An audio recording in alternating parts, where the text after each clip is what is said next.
नमस्कार, आदाब, सत श्री अकाल। आप देख रहे हैं टॉप 10 जेके न्यूज ब्रेक। आइए नजर डालते हैं दिन भर की खबरों पर।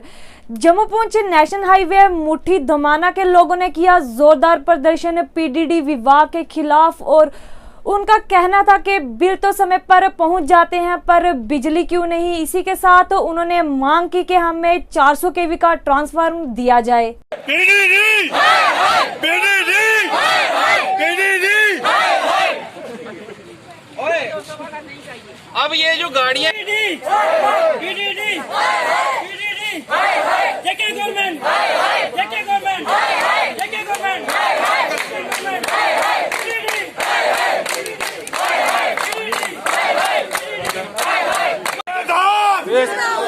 इस करी कि आसे ये खत्म करने कल अगर नहीं मतलब देखना कि तुरी तक अगर नहीं लगाया इन्हें तो उसके बाद भी सारा रोड़ी बुला को 300 वाला से नहीं लगन देना, लगेगा 400 लगेगा।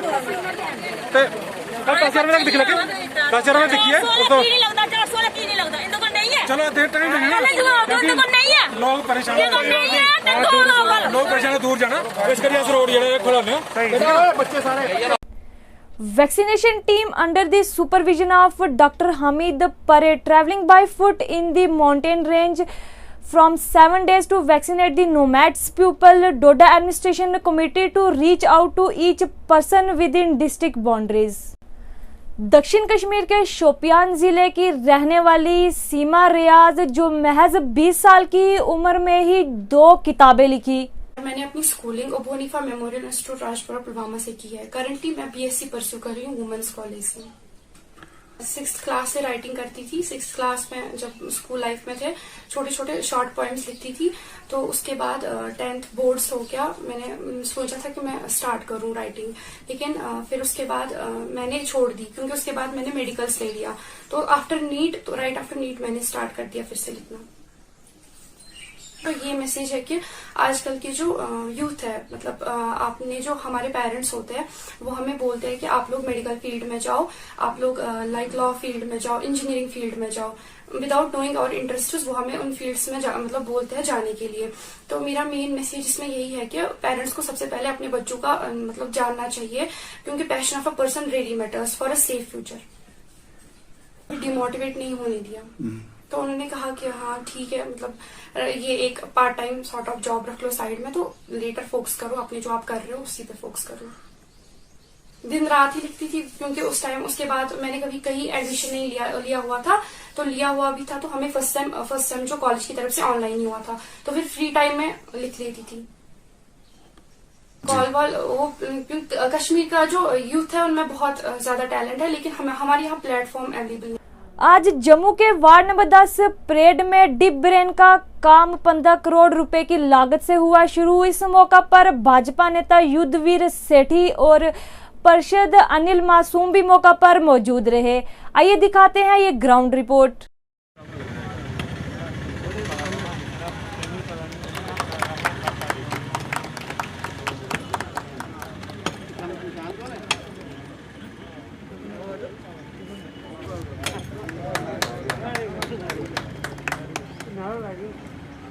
भारत माता की जय, भारतीय जनता पार्टी जिंदाबाद।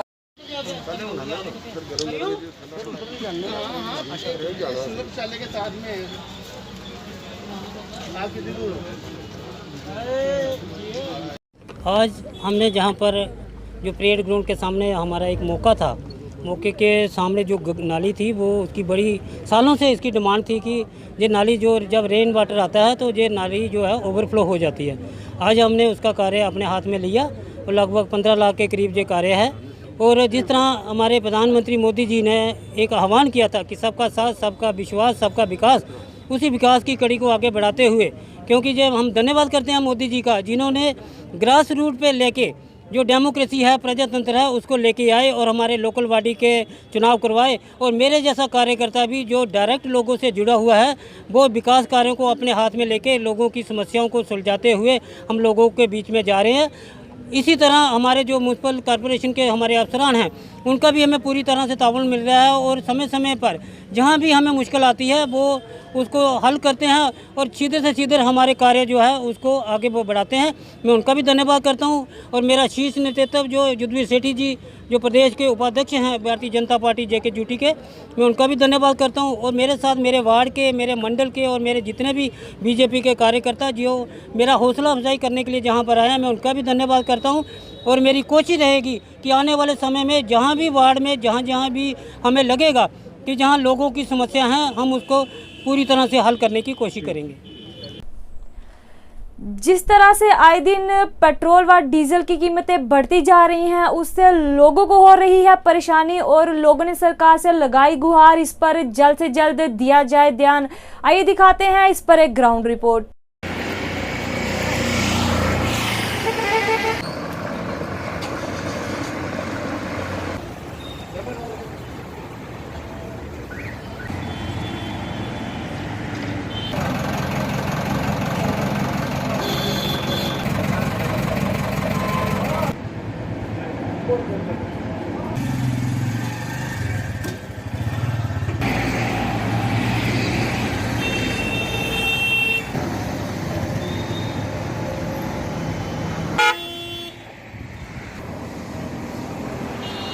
आम आदमी पहले ही परेशान है। जो इस वक्त कोरोना की महामारी है, सेकेंड वेव चल रहा है, पूरा बंद पड़ा है।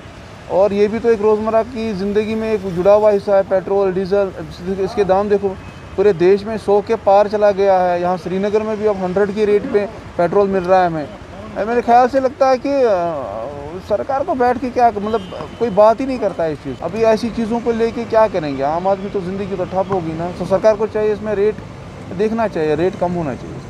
पेट्रोल गो आसमानस पर खसित, ट्रांसपोर्टर गो खत्म। My private transport along with private transport और अच्छा पैसेंजर वन तम 30, 40, 50 रुपये। ये पेट्रोल लीटर वनस 120 रुपये core cross along with 2T। सफ़र करान यप कागजन बोझ खसान दो दह।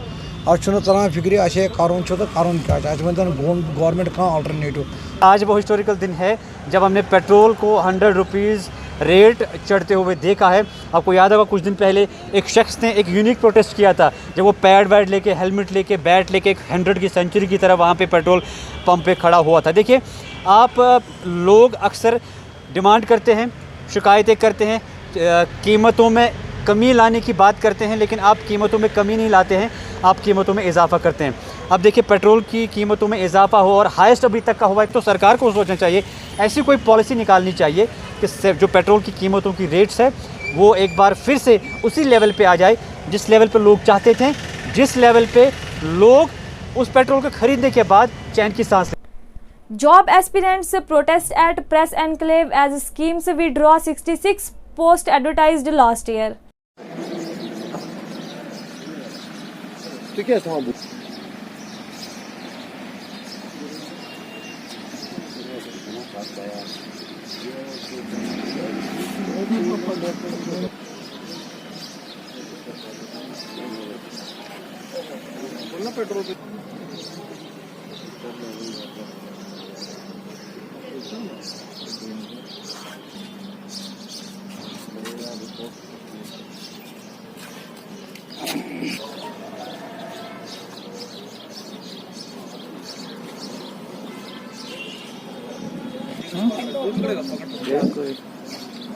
नाम है ज़ुबैर, यह है मेडिकल ग्रुप और यह है असिस्टेंट कुक, यह है सिटी वार्ड, यह और एनेस्थीसिया और लिफ्ट मैकेनिक। हम इसलिए प्रेस कॉलोनी में आए हैं, जून 2020 में हमने फॉर्म पोस्ट के लिए अप्लाई किया था सिकम सौरा में। अभी तक वहाँ से लेकर अभी तक 1 साल हो गया सर। आज से 2 दिन पहले हमने जब मोबाइल की तरफ नज़र मारी तो शेर कश्मीर मेडिकल इंस्टीट्यूशन सौरा ने मोबाइल अपनी लिंक पे यही चढ़ा दिया, हमने 66 पोस्ट को विड्रॉ किया है। हमारी पैरों की तरफ जो ज़मीन थी वो, इसका रीज़न क्या है? जब 117 पोस्ट उन्होंने स्टैंड रखे हैं तो 66 पोस्ट उन्होंने विड्रॉ क्यों किया है? और रीज़न क्या है? जब पैंडमिक ख़त्म हो गया तो वो तो सबके लिए ख़त्म हो जाएगा। उनका मकसद अगर था कि 6 महीने के बाद एग्ज़ाम उनको देना पड़े, हम देंगे, लेकिन उन्होंने विड्रा क्यों किया? एडिशनल डायरेक्टर ने कहा था लेकिन 66 पोस्ट की नहीं होगी। हम रीज़न चाहते हैं, अगर नोटिफिकेशन है 183 की तो सारा आप ख़त्म विड्रा कर दीजिए, वरना 66 पोस्ट के लिए आपने ये क्यों किया विड्रा? हम लेफ्टिनेंट गवर्नर से गुजारिश करना चाहते हैं कि अगर इस वक्त हुकूमत उनकी है तो हमारी तरफ नज़र मारिए। दिन ब दिन सुसाइड हो रहा है, वो इसीलिए कि अनएम्प्लॉयमेंट है। हमने मेहनत की इस एग्ज़ाम के लिए, खुदारा हमारे साथ इंसाफ। The Deputy Commissioner Srinagar Mohammad Ajaz Asad said due to timely measures and tireless effort made by district administration and significant improvement has been seen in the situation arising from the second wave of COVID-19 pandemic and give detail about the recovery rate of district. Now district has achieved 96% recovery rate. The DC further said that mega anti-COVID-19 vaccination drive has been started across Srinagar by organizing vaccination मेला। जिस तरीके से हर जगह positivity rate drop हो रहा है, decline हो रहा है, उसी तरीके से श्रीनगर जिले में भी पॉजिटिविटी रेट लगातार गिर रहा है और आज 129 पॉजिटिव केसेस आए हैं।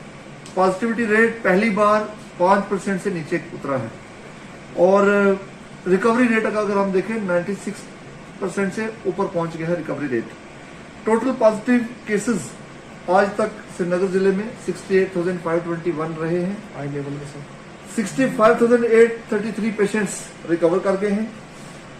आज अगर हम एक्टिव केसेस देखें, जिले का टोटल जो एक्टिव केस लोड है वो 1800 के करीब है। और मैं बात करूंगा आगे वैक्सीनेशन की।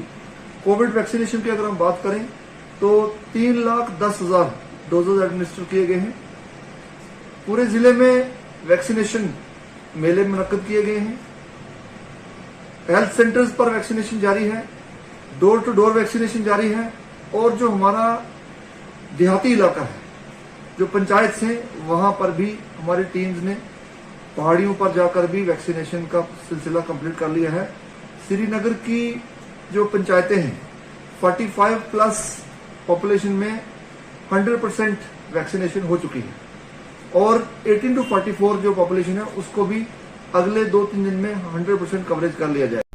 जोलॉजी माइनिंग डिपार्टमेंट व संबल पुलिस ने आज 5 टिप्पर को किया सीज और इसी पर एक ड्राइवर ने प्रेस से की बात और कहा इसी पर हमारे घर का गुजारा चलता है। साथ ही साथ लेफ्टिनेंट गवर्नर से की अपील कि जल्द से जल्द इस मसले पर ध्यान दिया जाए। आइए दिखाते हैं इससे जुड़ी एक रिपोर्ट। जनाब, मेरा नाम परवेज अहमद कुछ है, मैं सबपुरा का रहने वाला हूँ। ये मेरी गाड़ी है। 2 वक्त की रोटी हम चाहते हैं, हम कोई अफसरी नहीं चाहते हैं। गवर्नमेंट से हम इल्तिजा करते हैं कि हमें 2 वक्त की रोटी दी जाए। ये दिन ब दिन हमें हरेस किया जा रहा है। अगर गवर्नमेंट के पास कोई पॉलिसी है तो वो लागू की जाए। आखिर कब तक जोलॉजी एंड माइनिंग लोगों को दरबदर करेगी? लोग दरबदर की ठोकरें खा रहे हैं। अब हमारे पास बचा कुछ नहीं है, हमें आत्महत्या के सिवा और कोई बचा रास्ता ही नहीं है। अगर ऐसा ही हाल हुआ अपनी गाड़ी को मैं खुद जलाऊंगा और खुद को लेफ्टिनेंट गवर्नर से अपील करते हैं कि जल्द से जल्द इस माइनिंग का मसला हल किया जाए, नहीं तो दिन ब दिन आत्महत्याओं का सिलसिला बढ़ जाएगा। जो ट्रांसपोर्टर हैं वो दिन ब दिन आत्महत्या करने के लिए तैयार है। देखो सर, मैं ये नहीं कहता हूँ कि रिश्वत, यहाँ पे मैंने बोला कि दिन में हजारों गाड़ियाँ चलती है, 4 गाड़ियाँ इलीगली नहीं है। आप खुद सर्वे कीजिए, अगर ये 5 ही गाड़ियाँ इलीगल चल रही है तो हम खता के सजावार हैं। शुक्रिया।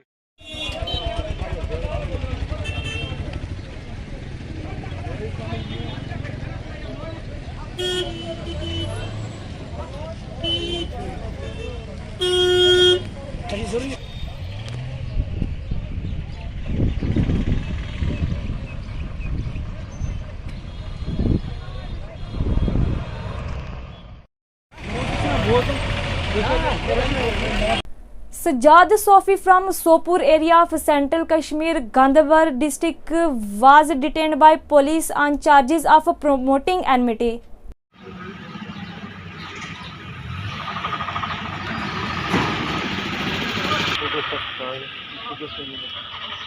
याद करो।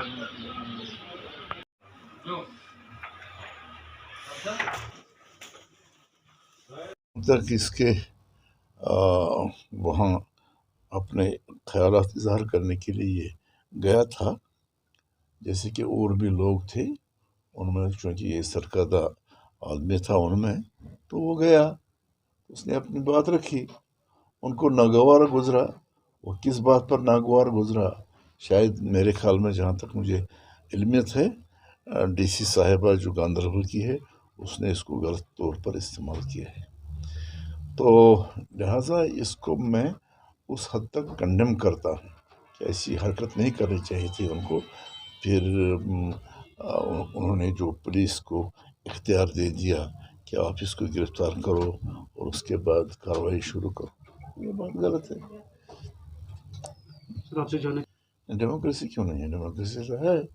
आप क्यों कहते हैं डेमोक्रेसी नहीं? ये ऐसी कोई बात, सजा को बंद रखा गया है, अच्छी बात है, रखा गया उसमें नहीं, मुझे नहीं लगता। क्यों दो? हम तो अपनी बात रख सकते हैं, हम तो अपनी बात रखते हैं, हमने जो कहना हो तो वो कहते हैं।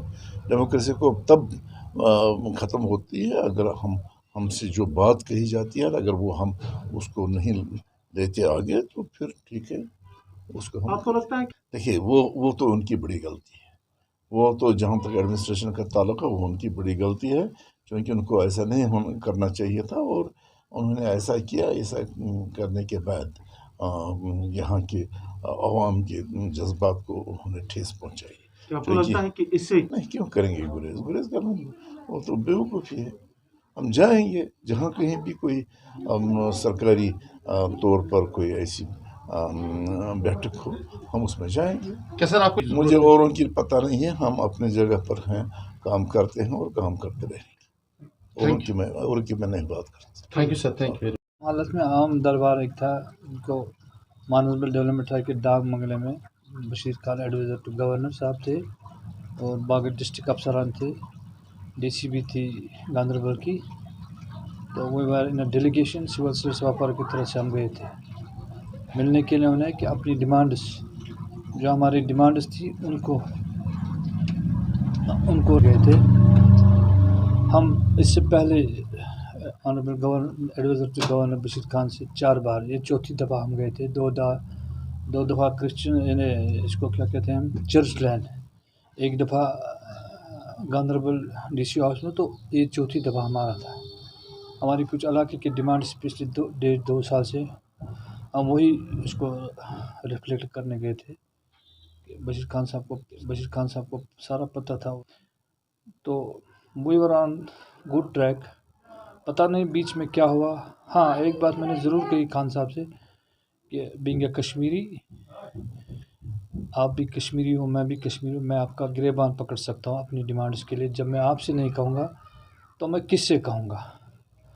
और जो बाहर से लोग आते हैं, मेरा ये कतन इशारा डीसी साहब की तरफ नहीं था। मेरा अगर अब लाइव डिटेक्टिव टेस्ट किया जाएगा, मेरा कतई इशारा डीसी साहब की तरफ नहीं था। हाँ, अदर देन एडवाइज़र्स, जैसे बशीर खान साहब है और भी एडवाइज़र है, फारूक खान साहब है, या दूसरे जो बाहर के लोग हैं, वो उनका हमारे टोपोग्राफी के बारे में पता नहीं है, हमारे हालात के बारे में पता नहीं है, हमारे मुश्किलात के बारे में पता नहीं है। Being an adviser to governor, और हमारी खुशकिस्मती ये है इलाके की, आप हमारे डीसी भी रहे जब हम बारामूला के साथ थे। आपको पता है सफ़ापुरा मानसबल का, आप हमारे ड्यू काम भी रहे, आपको तब भी पता है उन हालात के बारे में। आज आप एडवाइज़र हैं और चौथी दफ़ा हम आपसे मिल रहे हैं। मुझे नहीं लगता है कि हमारे मुश्किलात, हमारी इन शिकायतों का अजाला हो रहा है। मैं थोड़ा जज्बाती हो गया, थोड़ा जज्बाती हो गया। आउट ऑफ दैट, वैसे मैंने कोई गलत बात नहीं की, तो उसमें हो गया ये, पता नहीं फिर क्या हो गया। कल रात भर हम ठीक रहे। मैं एसपी साहब से मिलने, एसपी साहब ने मुझे बुलावा भेजा, मैं गया मिलने एसपी साहब और पुलिस का। मैं बड़ा ही शुक्रगुजार हूँ, they have taken good note of it. और फिर पता नहीं क्या हुआ, तो फिर FIR लॉन्च हुआ 150A, तो police will take it. Member Parliament National Conference Mr. Husnain Masoodi along with former legislator Dr. Bashir Wari and Advocate Abdul Majid Larvi visited Primary Health Center Kashmir to take feedback from the block medical officer and other authority regarding the facilities. Report by Bashir Ahmed Khan.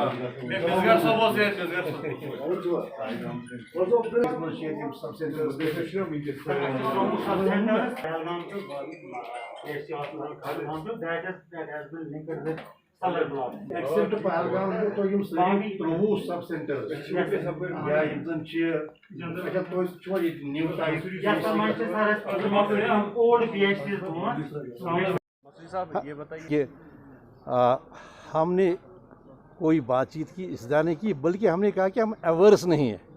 जब भी कोई कहीं से कोई शुरुआत होगी, national conference की तारीख ही यहाँ है और यहाँ से मैं बिलखुसूस नेशनल कॉन्फ्रेंस हमने हमेशा शुरुआत की है। देखिए 1975 की बात लीजिए, क्या हमने एक मौक़िफ़ नहीं जो आवाम के मफाद में था हमारी नज़र में वो नहीं इख्तियार किया, लेकिन उसके जो समर था वो समर नहीं मिला जो मिलना चाहिए था।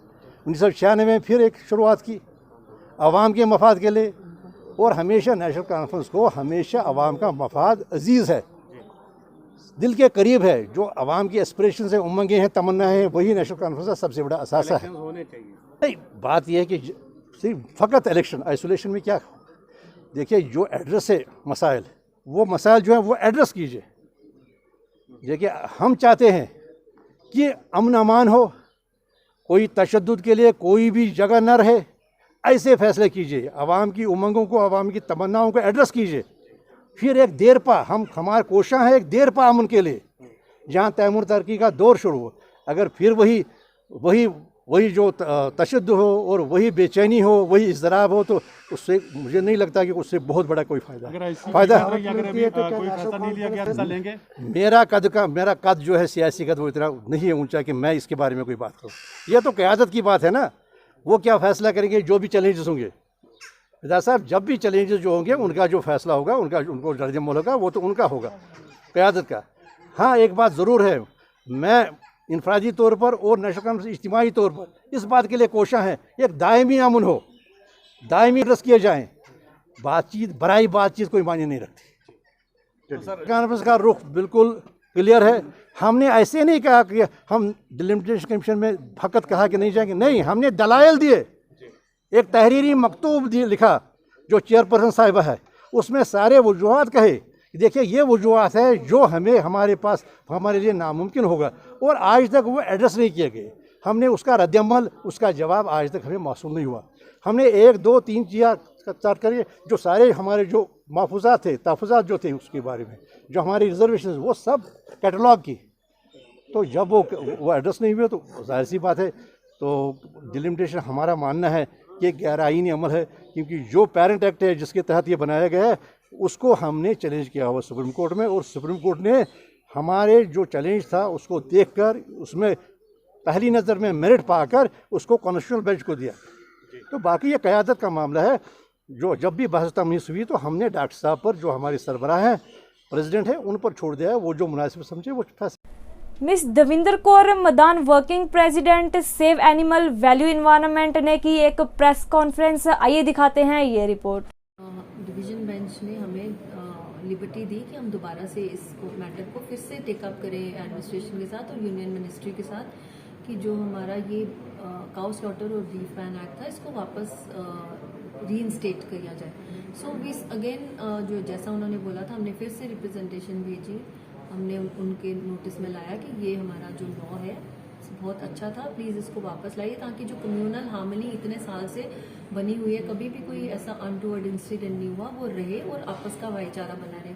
लेकिन जब नहीं हुआ तो फाइनली जो रोज़ का जो एनिमल अब्यूज़ के, जो बग्वीन स्मगलिंग के जो केसेस बढ़ते जा रहे हैं, आज तो इतनी हद हो गई है कि लोगों के घरों से काउस को चुराया जा रहा है। अनंतनाग में पिछले महीने कितना मीडिया में भी हाईलाइट हुआ था कि प्रेग्नेंट काउज और बच्चों को चोरी करके निकाल के स्लॉटर के लिए लिया जा रहा है। सो ये इसीलिए कि लॉ का डर ही नहीं रहा जो इतने सालों से बना हुआ था। चोरी स्मगलिंग तो होती थी बट इतने खुले सरेआम नहीं होती थी। और दूसरा जो हमारे एक यहाँ पर वैक्यूम है, जो हमारी एक एनिमल वेलफेयर बोर्ड स्टेट का रिकॉन्स्टिट्यूट होना था, वो नहीं है। हमारे पास एनिमल वेलफेयर के लिए बजट नहीं है। Societies for prevention of cruelty to animals जो हर डिस्ट्रिक्ट में फंक्शन इसी वजह से नहीं कर रही है क्योंकि हमारी जो ऊपर जो मदर बॉडी है वही जब नहीं है उसको रन करने के लिए ना बजट है ना कुछ है, तो एनिमल्स के लिए कौन बात करेगा या कौन उनके वेलफेयर की पॉलिसीज़ को इम्प्लीमेंट करेगा। या जो इवन सुप्रीम कोर्ट की डायरेक्शंस आती हैं टाइम टू टाइम वेलफेयर के लिए एनिमल्स के लिए, वो पीसीए एक्ट भी आज तक हमारे जो यूटी में पूरी तरीके से लागू नहीं किया गया। सो दो चीज़ों पे हम अटेंशन चाहते हैं, एडमिनिस्ट्रेशन और मीडिया से हाईलाइट करवाना चाहते हैं कि हमारा जो cow and beef slaughter ban है वो उसको वापस लाएं। हमारा जो एनिमल वेलफेयर बोर्ड है उसको जल्दी से जल्दी रिकॉन्स्टिट्यूट किया जाए। बजट एलोकेशन हो एनिमल वेलफेयर के लिए। Societies for prevention of cruelty to animals district level पे अच्छे तरीके से जो उनका मैंडेट है, जो उनका फंक्शन है, वो प्रॉपर करें कि पेपर में सिर्फ एक फाइल की तरह ना टेबल पे पड़ी रहें अपने ऑफिसेज में। इसके माध्यम से हम एडमिनिस्ट्रेशन का, लोगों का और सभी जो लोग इन एनिमल वेलफेयर से कंसर्न हैं तो उनसे रिक्वेस्ट है और अपील है गवर्नमेंट से कि जो हमारा 157 years old beef slaughter ban, beef and cow slaughter ban था, उसको वापस बहाल किया जाए। जो 370 के हटने से वो भी हटाया गया। अनफॉर्चुनेटली किसी ने भी ध्यान नहीं दिया। ऑल्दो हम 370 हटने की जब बात हो रही थी हमने तब से ही गवर्नमेंट को लिखना शुरू कर दिया था कि ये वाला जो है हमारा लॉ है, प्लीज़ आरपीसी का आईपीसी लगने के बाद नहीं हटना चाहिए, इसको भी रीइंस्टेट किया जाए। लेकिन वो हट गया। उसके बाद में हमने एडमिनिस्ट्रेशन से रिप्रेजेंटेशंस भी उनको भेजी और हाई कोर्ट भी को भी अप्रोच किया, लेकिन डिवीजन बेंच ने अगेन हमें यही बोला कि ये काम एडमिनिस्ट्रेशन का है, लॉ बनाना लेजिस्लेचर जो है। बांडीपुरा म्युनिसिपैलिटी चेयरमैन हाजियन ने की एक प्रेस वार्ता और दी जानकारी डेवलपमेंट के कामों को लेकर और कहा जल्द ही जल्द पूरे किए जाएंगे पेंडिंग काम बांडीपुरा के। जी, सबसे पहले मैं आपका शुक्रिया अदा करूंगा कि आपने तकलीफ़ दी मुझे यहाँ तक आने की, मेरे ऑफिस में, और मुझे पूछने की। ये तो सही बात है, हम यहाँ पे पब्लिक नुमाइंदे जो कि इलेक्टेड बॉडी, ये तो लोगों की सेवा के लिए चुनी गई है। तो जहाँ तक म्यूनसिपल कमेटी हाजिन का ताल्लुक़ है, म्यूनसिपल कमेटी हाजिन कई सारे प्रोजेक्ट्स पे इस वक्त काम कर रही है जब से इलेक्टेड बॉडी आई है। उससे पहले कि अगर आप नज़र दौड़ाएंगे तो मेरे ख्याल में 2005 के बाद चाहे 6-7 में यहाँ की का एक प्रोजेक्ट वहाँ पे बना था। उस वक्त भी इलेक्टेड बॉडी थी हमारी यहाँ पे, तो उस वक्त एक प्रोजेक्ट चला था यहाँ डेवलपमेंट की ओर, जो कि यहाँ पे डीप ड्रेनेज यानी टाउन ड्रेनेज का मसला था। वो पास ऑन हो गया था उस वक्त और सैंक्शन हुआ था 11 करोड़ रुपए का डीप ड्रेनेज प्रोजेक्ट। लेकिन उस वक्त उसमें थोड़ा सा ही अमाउंट रिलीज़ हुआ और कुछ पार्ट काम हो गया, लेकिन ज़्यादा मैक्सिमम जो है जब तक इलेक्टेड बॉडी का टेन्योर कंप्लीट हो गया और बाकी जितना रेस्ट पार्ट था वो 2018 तक ऐसे के ऐसे पड़ा रहा। और दोबारा से 2018 में इलेक्टेड बॉडी वजूद में आ गई। अर्बन लोकल बॉडीज़ के सबसे पहले इलेक्शन हुए और यहाँ पे इलेक्टेड बॉडी बनी। और उसके बाद यहाँ हमने जो कदम उठाया है यहाँ की डेवलपमेंट को लेकर, तो उसमें पहला इशू ये था हाजिन का ड्रेनेज। चूँकि आपको मालूम होगा कि अक्सर बेशतर जब भी कभी बरसात होती है और हाजिन के रोड्स डूब जाते हैं, और उसका सबसे मेन मसला यही था, सबसे बड़ी वजह यही थी कि उसमें ड्रेनेज सिस्टम बिल्कुल नहीं था। बस 1-2 रोड ही हमारे कंप्लीट हो गए थे और वो भी मतलब पूरी तरह से फंक्शनल नहीं थे। लेकिन कुछ किस्मती ये रही कि वो प्रोजेक्ट हमारे उस वक्त के डीसी साहब जो 2018 में थे, बहुत ही अच्छे डीसी साहब थे, उन्होंने हमें भरपूर ताउन दिया। उस वक्त गवर्नर इंतज़ामिया ही थी, तो उन्होंने काफ़ी ताउन दिया और हमें ये लैंग्वेजिंग में चेंज हो गया ये प्रोजेक्ट, और ये एक साथ में सारा पैसा हमारा सैंक्शन हो गया और इसमें वार फुटिंग बेसिस पे काम शुरू हो गया। लेकिन जब काम शुरू हो गया काफ़ी तेज़ी से काम आगे बढ़ता गया, लेकिन कुछ हालातों ने करवट ली और बीच में पेंडेमिक भी हुआ और काम रुक गया। ड्यूरिंग पेंडेमिक काम जो है हर मतलब सर्कुलर ही हो गया कि जितना भी ये कंस्ट्रक्शन वर्क है उसको रोक दिया जाए, और जाहिर सी बात है हमारे इसमें ये जो ड्रेनेज का सिस्टम चल रहा था वो भी रोकना पड़ा। वो हमने अब शुरू किया पार्ट वाइज, तो उसमें मेटलिंग और सोलिंग हमने शुरू करी है। हमने ये डिसाइड किया है कि उसकी मेटलिंग और सोलिंग मेटलिंग हम शुरू करेंगे परेमाला से लेकर रखाजिन पारबल तक, जो कि house of Bashir Ahmad Wani to house of Abdullah Ghanai जुरा के हाजिन है, वहाँ पे निकलती है वो गुलशनाबाद में। और वो एक अल्टरनेट वे रहेगा, क्योंकि कभी कभार कई दफ़ा आपको मालूम होगा कि यहाँ दरिया झेलम के किनारे किनारे जो हमारा मेन, और ये काफ़ी बार हमारा कोलैप्स हो गया, तो हमें काफ़ी परेशानियों का सामना करना पड़ा। इसलिए एक अल्टरनेट बाईपास की हमें बड़ी मतलब अशद ज़रूरत थी यहाँ पे, जो हमने यहाँ पे तैयार किया। बिल्कुल आपका कहना सही है, दुरुस्त है। 60% जो हमारा काम मुकम्मल हो चुका है, इसमें हमारा एक यहाँ पे देखिए, यहाँ पे डिफरेंट टाइप के रोड्स, लिंक रोड्स, बड़े रोड्स, कुछ रोड पर्टेन करते हैं आरएनबी को और कुछ रोड पर्टेन करते हैं म्यूनसिपल कमेटी को। जो म्यूनसिपल कमेटी को पर्टेन करते हैं वो म्यूनसिपल कमेटी की ड्यूटी होती है, और जो आरएनबी को पर्टेन करते हैं वो उनकी जिम्मेदारी होती है। लेकिन मसला उसमें यह है कि ब्लैक टॉपिंग का जहाँ तक ताल्लुक है, ब्लैक टॉपिंग म्यूनसिपल कमेटी के उसमें नहीं आता है। ब्लैक टॉपिंग हमारा ये नहीं है। ब्लैक टॉपिंग में हम ना तो टेंडर आउट कर सकते हैं ब्लैक टॉपिंग, ना तो हम उसमें डायरेक्ट बजट दे सकते हैं। लेकिन इस वक्त खुशकिस्मती ये है कि जितने भी रोड उस पर हम ऑलरेडी प्रोसेस कर रहे थे, उसमें हमारा एक प्रोजेक्ट सैंक्शन हो गया था नबार्ड के तहत, और नबार्ड के तहत हमारा इनर लिंक्स हाजिन का एक प्रोजेक्ट सैंक्शन हुआ था जो 17 करोड़ समथिंग का है, और इंशाल्लाह ताला हमें उम्मीद है उसका एस्टिमेशन वगैरह बन चुका है, और उसको एडमिनिस्ट्रेटिव अप्रूवल के लिए वो सेक्रेटरीट गया है, क्योंकि उसकी मतलब कॉस्ट जो है वो बहुत ज़्यादा है, वो 17 करोड़ की कॉस्ट है, और उसकी कंपिटेंस सिर्फ उसके जो फाइनेंशियल उसकी सेक्रेटरी, कमिश्नर सेक्रेटरी होती है, उन्हीं को होती है एडमिनिस्ट्रेटिव अप्रूवल उसकी मतलब देने की उसकी पावर। तो इस वजह से वो सेक्रेटरीट गया हुआ है प्लान, और वहाँ से वो एडमिनिस्ट्रेटिव अप्रूवल होके आ जाएगा और इंशाल्लाह टेंडर आउट होगा। और इस साल हम पूरी उम्मीद है कि हाजिन के जितने भी इनर लिंक्स वो अभी तक डेवलप नहीं हुए हैं, जिनमें ड्रेनेज कंप्लीट हो चुका है, और इंशाल्लाह ताला हम पूरा उम्मीद है कि इस साल हमें काम शुरू होगा।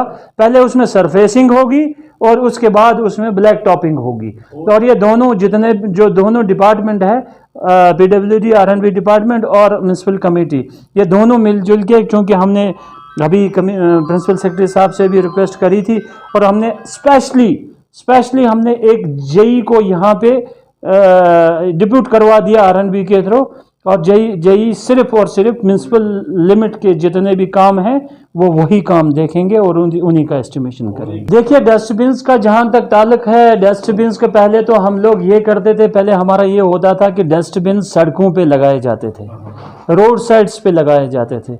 लेकिन लास्ट टाइम हमारे डायरेक्टिव्स आ गए कि डस्टबिन हाउस होल्ड कर लो। आप हाउस होल्ड मीन्स हर घर में घर डस्टबिन दे दो, और घर उसका प्रोसेस हमने शुरू कर दिया, उसकी लिस्टिंग हमने फिर शुरू कर दी।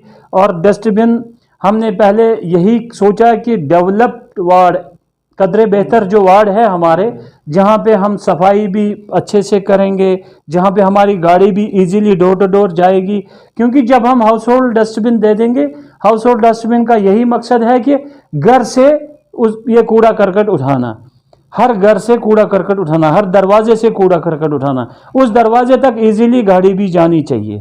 और इंशाल्लाह ताला हमने उसकी शुरुआत कर ली। अभी रिसेंटली हमने उसका इनाग्रेशन किया, और वार्ड 1 और वार्ड 2 हमने फर्स्ट प्रेफरेंस में रखा है।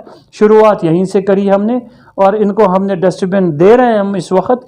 और उसके लिए हम सर्विस भी उनको दे देंगे। बाकी रहा सवाल जितनी भी मतलब ये हमारी सैनिटेशन है वो तो वार्ड वाइज चल रही है, लेकिन हाँ ये मैं मानता हूँ कि जो रोड अभी डेवलप नहीं है वो प्रॉपरली अभी सैनिटाइज, उसमें ज़्यादा से ज़्यादा हम कूड़ा करकट ही उठा रहे हैं, लेकिन जिस रोड को झाड़ू देने का अभी वो नहीं है सही से, उसके लिए तो मैं पूरी कोशिश कर रहा हूँ। हमारी इलेक्टेड बॉडी, हमारा डिपार्टमेंट पूरी कोशिश कर रहा है कि हम जल्दी से जल्दी ये रोड डेवलप हो जाए, इनमें सरफेसिंग हो जाए, मैग्डमाइज हो जाए, ताकि हम हर घर को इंशाल्लाह ताला हम ये जो है अपना 2 वार्ड हम कंप्लीट करने जा रहे हैं अब डस्टबिन डिस्ट्रीब्यूशन के। इसके बाद हम तीसरा वार्ड 3 ले लेंगे, वार्ड 4 ले लेंगे, और ऐसे वार्ड वाइज हम आगे बढ़ते जाएंगे। और हमारा ये जो टारगेट है हर 13 वार्ड में हम घर घर डस्टबिन पहुंचाएंगे, और हर दुकानदार को हमने ऐलान भी कर दिया, अनाउंसमेंट भी कर दिया, वो यहाँ से डस्टबिन अपना हासिल करे। और उसके लिए मिनिमम हमने जो है, क्योंकि घर घर गाड़ी पहुंचानी है, आपको मालूम है ये अर्बन लोकल बॉडीज़ है, और अर्बन लोकल बॉडीज़ का मकसद भी ये है कि मतलब इनको यहाँ पे जितने भी इनके मतलब ये जो अपने रिसोर्सेज होते हैं इनके अर्निंग के, अब नॉर्मल रिसोर्सेज वो जनरेट भी करने पड़ते हैं, क्योंकि इनको सर्विस भी देनी पड़ती है। तो उसके हमारी गाइडलाइंस यही है कि उसमें नॉमिनल से हमने 50 रुपये पर घर का महीने के हिसाब से, ताकि हर घर में हमारी गाड़ी जाएगी, और वो हम करने जा रहे हैं। और उसके लिए हमने गाड़ियां भी तैयार रखी है, उसमें बाकायदा माइके वाइके भी लगेंगे और गाड़ी घर घर जाएगी। 17 grenades seized and destroyed in Mandar, and SHO Mandar Manzoor Kohli, when contact with the bomb disposal squad of police, destroy the seized devices.